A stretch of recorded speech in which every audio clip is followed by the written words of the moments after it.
Conseguir el primer objetivo y ya pensar en lo que se viene, ¿no? Hoy fue un rival muy duro que sabíamos, ¿no? Es el último campeón de la Liga. ২০২৬ সালের বিশ্বকাপ নিয়ে Messi এখনো কোনো সিদ্ধান্ত নেননি। তবে তিনি এই জগতের মাঝেই বেঁচে থাকতে চান। তবে আশার আলো একটা আছে, কারণ ইন্টার মায়ামির সহ মালিক জর্জ মাস জানিয়েছেন ২০২৬ পর্যন্ত মেসির চুক্তি নবায়নের জন্য আলোচনা চলছে। ঠিক এমনটাই বলেছেন আর্জেন্টিনার তরুণ তারকা এবং Manchester United winger Alejandro Garnacho. তিনি আরও বলেন, আমি সবসময় উন্নতি করার চেষ্টা করছি। কোপা আমেরিকায় খুব বেশি খেলতে না পারলেও সেই মুহূর্তটা ছিল অসাধারণ। আরও ভালো খেলতে তাকে কঠোর পরিশ্রম করতে হবে। আশা করি পরবর্তী বিশ্বকাপে আমি প্রস্তুত থাকব এবং আমরা শিরোপা জয়ের চেষ্টা করব। এই বছর জাতীয় দলের জার্সিতে ৩টি ম্যাচ খেলেছেন গার্নাচো।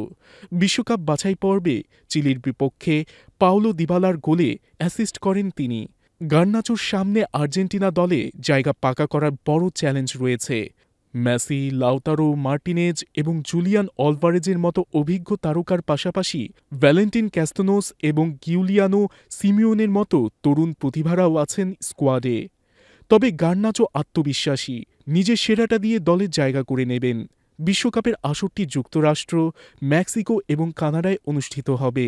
গার্নাচো ও মেসির মতো তারকারা একসঙ্গে খেললে আর্জেন্টিনা নিশ্চয়ই আবারও বিশ্বকাপ জয়ের অন্যতম দাবিদার হয়ে উঠবে।